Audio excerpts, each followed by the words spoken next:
everyone, it's Judy Warner. Welcome back to this week's Ecosystem Podcast. I bet you didn't miss that last week was the 118th session of Congress. It was all over the news, but I bet one thing you didn't know was that we have advocates right from this industry working very hard to secure the supply chain here in the United States. One of those people is David Schild, who's Executive Director of PCBAA, Printed Circuit Board Association of America.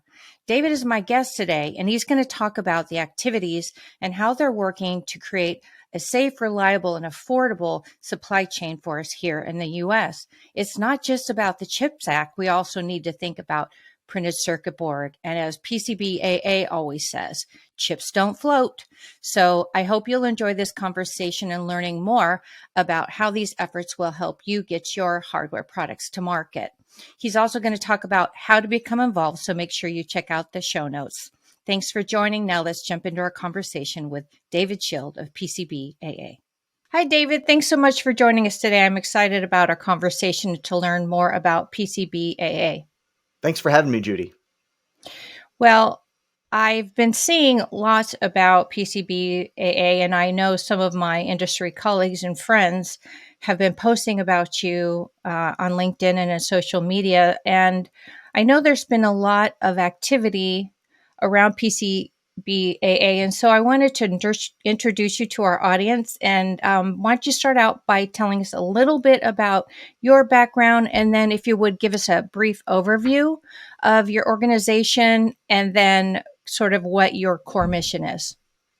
Thanks, Judy. And thanks for the opportunity to be here and talk about the work that we're doing in Washington on behalf of printed circuit board manufacturers and their critical material suppliers. My background is in aerospace and defense. I spent about 20 years with companies like TRW, United Technologies, and most recently Raytheon, really focused on how public policy shapes markets, creates incentives, and really directs the activities of a lot of those big technology companies. That's why I think it was a natural fit for me to take on this new role with the Printed Circuit Board Association of America. Some mutual friends of mine started the association just over 2 years ago. And really, our focus is on reshoring the manufacturing of critical microelectronics and protecting and building resilient supply chains. We've seen over the last 2 years the effect of dependence on foreign sourcing of microelectronics. We've seen initial very strong action from the government to correct the imbalance, the unlevel playing field that we've had for decades. And that's really what PCBAA is focused on. It recognizes that there is an entire technology stack, and we can't just invest in one part of that stack. The CHIPS Act is a great first step. It's a great initiative by government to make sure that the critical electronics that we depend on are made right here in America. But as we like to say at PCBAA, chips don't float. And we've got to make sure that the entire technology stack is protected and also invested in. I love that tagline so much, I can't even begin to tell you, because over the years, I've been banging this drum about how important the PCB is, and it sort of doesn't get the kind of creds, semiconductors, because of the sheer volume of them, but, they don't sit in air, right? And then on top of all our supply chain issues, the speeds and everything, we are sort of putting ourselves out of the board business in the U.S. And so great, we reshore all these chips, and then what do we put them on? And so I love the chips don't float. It's again near and dear to my heart, which is another reason why I wanted to talk to you. So when you talk about the supply chain, as you said, obviously boards and chips are involved in that, but it seems to me there's a whole ecosystem. Like, what about materials? What about metals? And You're exactly okay. right, Judy. I think, and the word ecosystem is really, it's at the heart of our talking points. And when we go to Capitol Hill, when we go to think tanks, when we go to talk to journalists, we really have to start with one of our three pillars. We talk about educating, advocating, and legislating. And the educating part really underpins everything that we do, because people don't understand when they start their car, when they pick up their iPhone, when they go to start their dishwasher, that technology doesn't work. It doesn't function without a printed circuit board. Yeah, the brains of the operation are a semiconductor, right? At whatever Yeah. nanometer of measurement that you want to talk about. Yeah. But those printed circuit boards are essential to what we do. And as you mentioned, boards are complex, high-tech pieces of technology. There's this phrase, a dumb green piece of plastic that does not at all represent what our industry does, right? You're talking about a mix of resin, copper foil, woven glass, any number of specialty materials that have to be highly engineered. Someone said to me Yeah, the they other do. day, there's no off-the-shelf PCB. No. Almost every one, whether it goes into a set of headphones or whether it goes into a garage door opener, is a custom board. You're right. And as a result, there's just a lot of high-touch labor, a lot of intense engineering, research and development that has to go into boards. I don't think that policymakers really understand that. And they don't really understand the contraction that's happened in our industry over the last 20 years. In 2000, we had probably more than 2,000 companies in America making printed circuit boards and supplying their critical materials. That represented about 30% of the global market. Today, that number is down to less than 150 companies and only 4% of the global market. That is a really severe contraction. And to put that in context, our friends in the semiconductor business basically hit the panic button with Congress and the American public when Yeah, they they got did. to 13% of global market share. We're at 4%. So we think the time to take action has already come.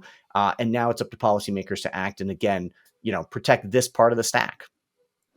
Well, as we had a call a week or two ago, and I was telling you, like, I've always been, my friend Anne Marie calls them little green squares, but because I, have been in PCB factories, since the 80s, I know up close and personal how complex they are, how hard they are, how many steps there are. And then when you get into advanced technology with blind and buried vias and specialty materials and back drilling and lasers, but I think there's an overall I feel like printed circuit boards need someone to rebrand them because when I lived this, when so much of this went offshore, it was like, well, that little thing can go away because, and then it changed the perception of circuit boards into, I would say, commodities, like little plastic things you pulled off a shelf, right? And Yeah.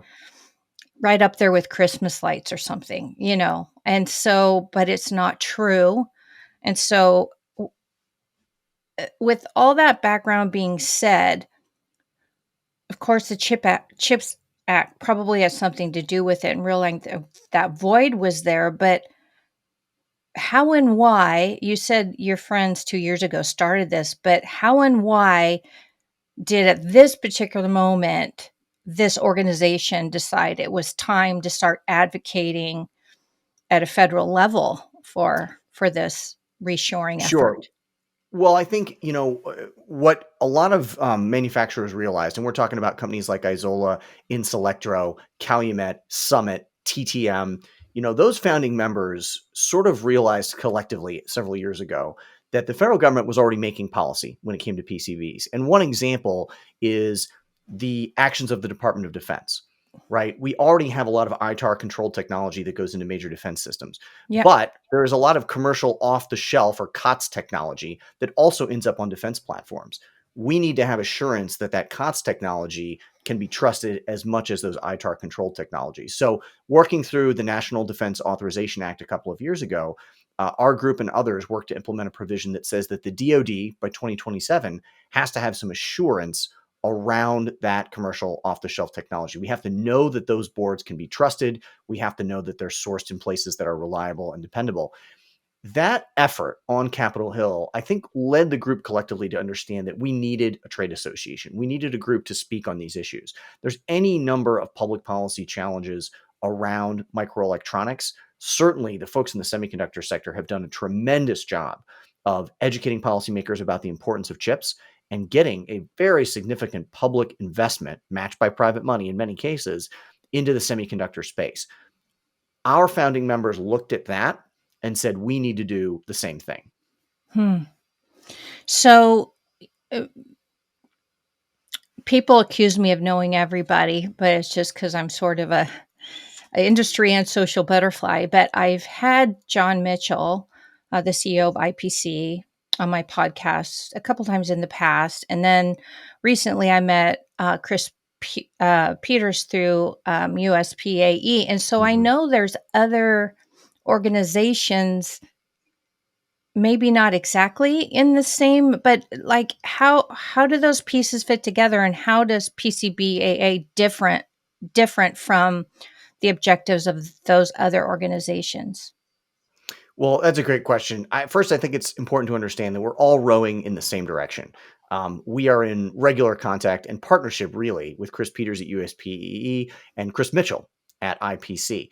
And those Okay. groups have very unique mandates. Obviously, IPC is a global trade association that has a lot of equities all over the world, not just in the printed circuit board space and not just focused on reshoring, where their efforts have been incredible and we've been a partner. Mm-hmm. USPAE has a very unique mandate to connect the Department of Defense specifically with microelectronics and make sure that there are parallel programs and investments being made. I think where we're unique is dedication to this idea to reshore printed circuit board manufacturing in the United States, to build back the industry, the innovation, the workforce that we had 2 decades ago, and that Yeah. really we rely on, we depend on. Um, I think the last 2 years have illustrated the risk, the very severe risk in foreign dependency on electronic systems. And so having those factories here in America, it makes sense. That's why you see the president standing in Arizona, standing in Wisconsin, standing in New York, standing in Ohio, breaking ground on semiconductor production facilities. Where are those chips going to go after they're built?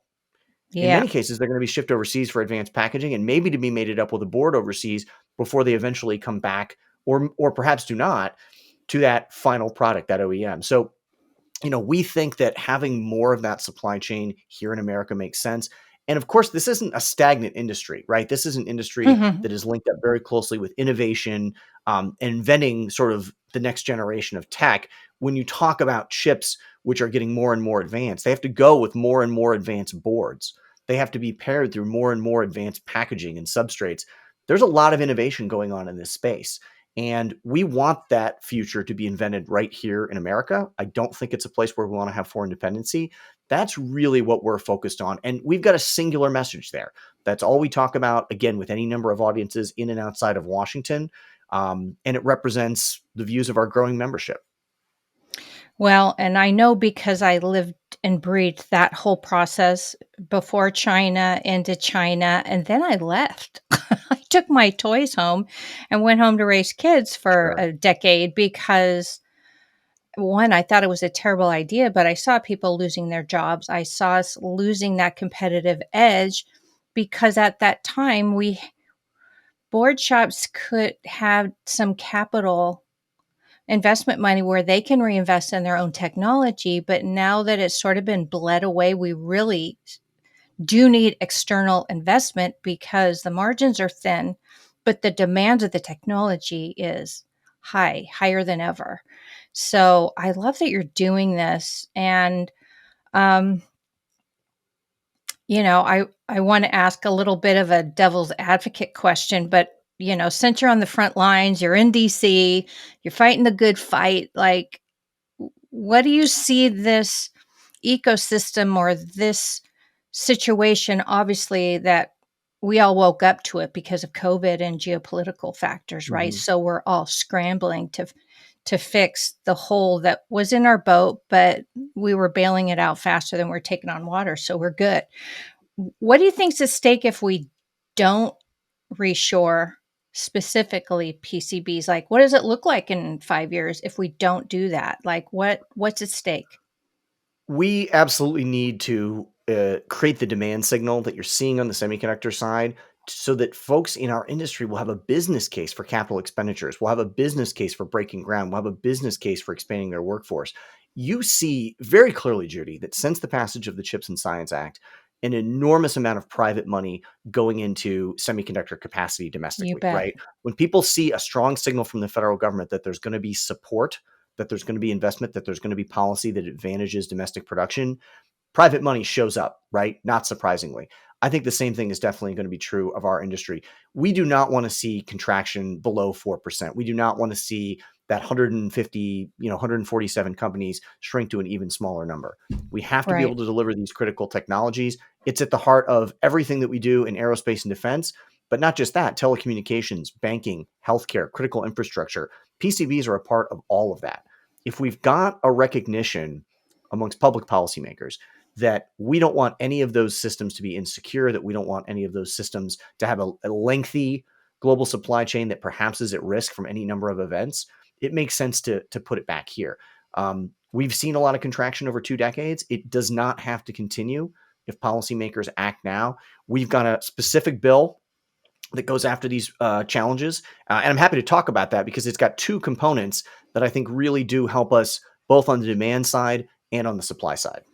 Okay, well, I do want to dig into that, but I'm also thinking a little bit about our listeners here, which are sort of industry wide because, it's the ecosystem. I see the Sure. same thing you see is it's a connected ecosystem, and even though it's the double ecosystem, a lot of our listeners are electrical engineers that may be system level, maybe board level, maybe fabricators. It's the ecosystem, right? And particularly I'm thinking about designers and why that is going to be important to them, particularly. I mean, and whether it's private IP or it's mil aero, like, can you sort of just speak to electrical engineers, like maybe bring some light to why that's important specifically for them and how it will impact them over time? Sure. Our chairman, Travis Kelly, who's the president and CEO of Isola and has led our organization for 2 years, makes a great point. And that is that innovation, research, and design are very often co-located with production. So when we move a factory overseas, it's not just all that advanced machinery. It's not just the workforce that goes. It's the design, it's the creation, it's the innovation that's tied to the boards that we'll be using in 5 years and the boards that we'll be using, quite frankly, in 50 years. So for somebody who has a career in this field, maybe you're designing software, right, that runs these applications. Maybe you're designing the next generation of boards to mate with the next generation of chips. When we make investments, when we break ground, when we build capacity here in America, we're creating career opportunities in the PCB field. And I think that as we make these investments and as we see more capacity here in America, the workforce benefits are going to be manifest. They're going to be obvious. If this is a place where you want to have a career, then we need to have a secure and resilient industry here in the States. And I think security wise, of course, the IP, and it's scary to me personally when I think of, because I've done a lot of work in large OEMs and the mil aerospace, and I've had deep conversations with people about the security, and that people are like, oh yeah, I go offshore, but it's ITAR. And I'm like, no, it's not. But there's all these hidden dynamics. And I mean, one thing I think about the engineers that I know is, the stuff you're building is pretty important. It might be a car or it might be an airplane or whatever. And you kind of don't want your IP muddled. You need reliability. I mean, there's a bunch of things. Let's dig into more specifically the work.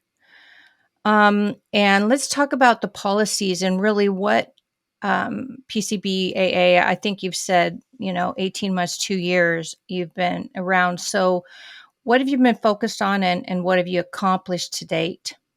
Sure. Well, we have 3 key pillars: educate, advocate, and legislate on behalf of our industry. And of course, the education piece is the most important. If people don't know what PCBs are and how critical they are to modern life, right? We're not going to get public policies that benefit our industry. So we've spent a lot of time engaging with the media, engaging with third parties, visiting with lawmakers on Capitol Hill to hold up that green board and say, do you know what this is? Do you know how this makes every technology that you rely on possible? PCBs make it possible. That's a phrase that we use in addition to chips don't float. I like And it. it's true. We really believe it. In terms of advocacy, there are 3 big pushes that we have been behind, along with our industry partners at IPC and USPAE. The first, as I mentioned, is a provision of the National Defense Authorization Act, which directs commercial off-the-shelf technology to be secured by 2027. The second is asking the administration to invoke the Defense Production Act so that the DoD can buy PCBs more quickly, more directly, in the way that we sped the acquisition of COVID emergency supplies over the last 2 years. Hmm. The third is a bill, the Supporting Printed Circuit Boards Act of 2022, HR 7677. It'll be reintroduced in the 118th Congress probably next month, that is really focused on investing, reshoring, securing. And here's how it does that. The first aspect is a 25% tax credit for anyone who buys PCBs made in America. That helps to level the playing field. That Yeah, helps it to bring does. American-made PCBs back into a cost-competitive position. The second is a program of grants and funding from the federal government so that folks can invest in the machinery, the facilities, and the people that we Hmm. need to build this infrastructure. So there's a funding component, much like the CHIPS and Science Act, and there's a tax credit component. We're creating a demand signal that we think will make the investment case for domestic PCB manufacturing a lot easier. Well, I think by the time we publish this, it'll be around the time that the 118th Congress is convening. So you said it'll be reintroduced. What what are the challenges ahead to get Sure. passage? And then there's the funding part. But can you? I know you're a Washington D.C. guy, and you know all the ins and outs. So I'll try not to take that personally. We're very excited for the 118th Congress, right? We're going to see, I think, a change of control in the House of Representatives. The Senate will remain led by the Democrat Party, but I think what you're going to see is you're going to see a continuing focus, a sort of a post-chips focus by members of Congress. There is now, I think, a recognition that investing in making things in America, specifically high technology applications, is part of a broader global competition that the United States is involved with many, many nations, right? And you're not you just bet. seeing CHIPS Act here in America, right? You've seen European CHIPS Acts, you've seen Asian CHIPS Acts.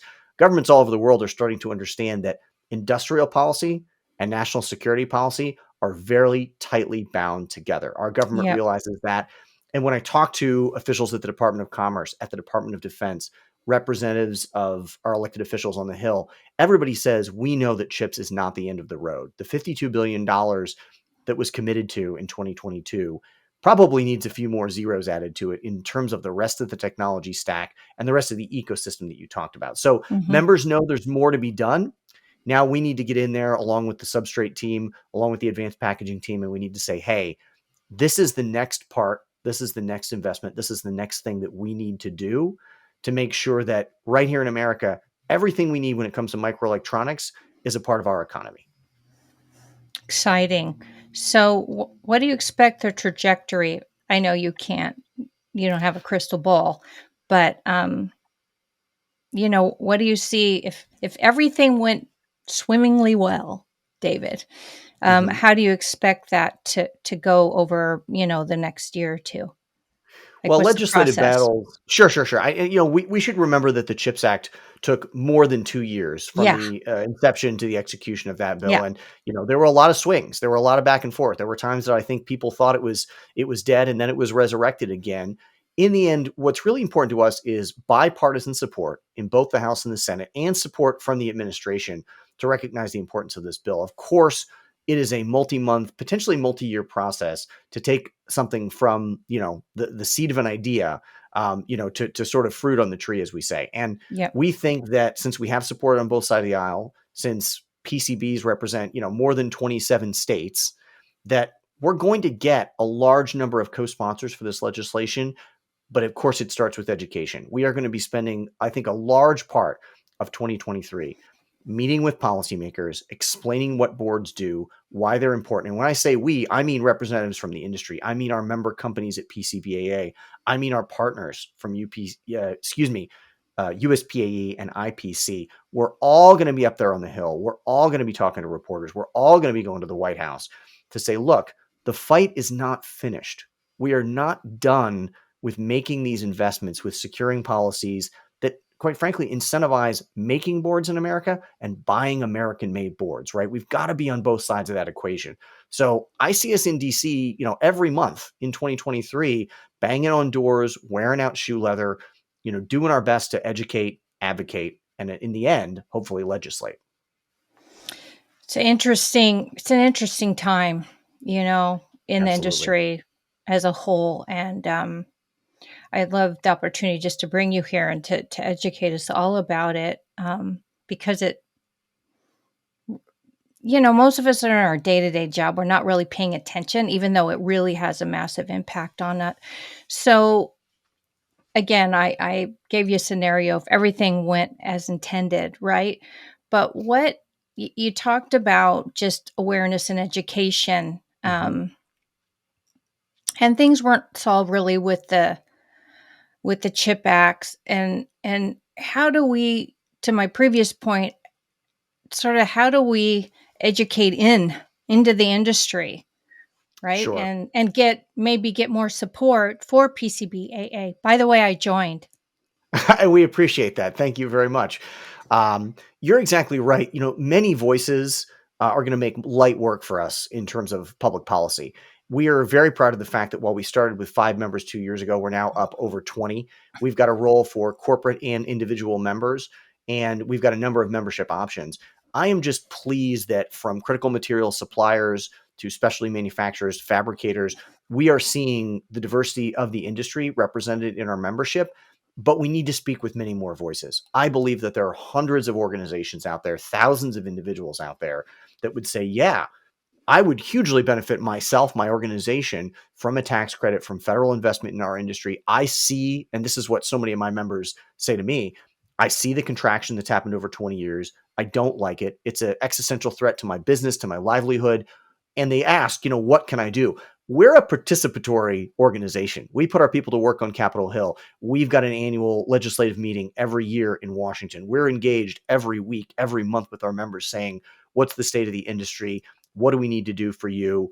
It's a dynamic group, but it's not as big as it could be or it should be. So I spend a lot of my time meeting with folks in the microelectronics space and saying, tell me about what you're doing and your concerns. And let me tell you about how PCBAA is working on your behalf in Washington. That's everybody from blue chip aerospace companies that you've heard of to really small bespoke board shops that may not have the profile of an Intel or a TSMC, but they are doing critical work. If they You fall bet. out of the supply chain, we're in real trouble. So, we're fighting for everybody in the industry. I'd like to be able to walk into offices on the Hill. I'd like to be able to walk into the White House and say, it's not 20 companies behind me, it's 40, it's 60, it's 100 companies behind me. They represent so many billions of dollars in business, so many tens of thousands of working Americans. I think a larger team gets us across the goal line faster. Okay, so now you get to pitch, right? Is like, I talked to you, and whether you meant to or not, you convinced me again, because I have some of those Thank you. I've lived it. So I'm Sure. like, yeah, I absolutely want to personally get behind this, but also as sort of the megaphone that I have in my little piece of the industry, I certainly want to share it with you. And so, um, why should people, our listeners or their companies, or why should they advocate for the companies they work for to get involved, and how can they do that, David? Look, I think that membership in our association gives you a voice in Washington. It allows you to tell your customers, to tell your employees, to tell the leadership of your company, we are part of an effort to teach people about the importance of this technology, advocate for an investment in it, and hopefully get a real legislative outcome that will move our bottom line. We're chasing a very real ROI for all of our members. I would encourage you to follow what we're doing on social media. Visit us on LinkedIn or Twitter. PCBAA.org is our website. You'll see us active in publications like iConnect and EMS Now. We're partnered with folks like Mike Buto at PCEA. We are trying to reach as many people in those spaces. So consume our content. Let us know what's good. Let us know what we need to leave behind, and add your voice to the conversation. Visit us online, reach out to me personally, and let's have a conversation about why being on our team makes sense. Good pitch, David. I hope you do that well in DC with your Thank you. colleagues. Thank So you. I really, of course, feel very personally about the subject. I've seen the downturn. I've lived it. I think it's been, some of it was necessary, right? Sure. But we don't have to have 100%. We're never going to have 100%.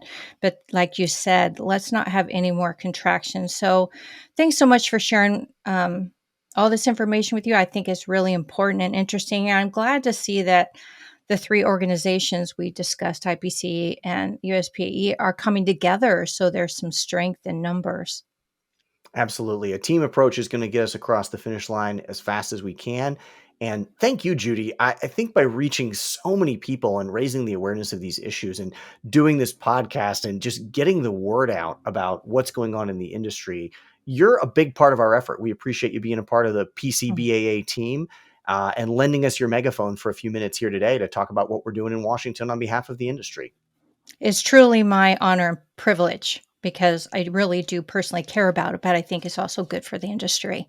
So, for our listeners, please, I urge you to go join USPAE as an individual member, as I did just the other day, and to lend your time and talents if you're with a company or a large OEM or a small OEM or a board shop, wherever you are. I encourage you to raise the flag, and definitely, if you do nothing else, connect with them on LinkedIn and on social media and just share their content. That would be a great help that will ultimately serve you and the wonderful microelectronics industry that we all enjoy. David, thanks so much again for joining us today. I hope you will come back after you have some progress and after Congress convened, and you'll give us updates along the way. Lots to do, lots going on, and I would love to come back and discuss it. Okay, well, thanks again to our audience. Thanks so much. I hope you've enjoyed learning about PCBAA.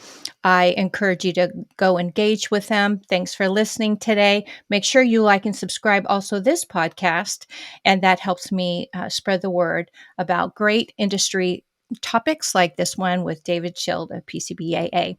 Thanks for joining us. We'll see you next week. Until then, remember to stay connected to the ecosystem.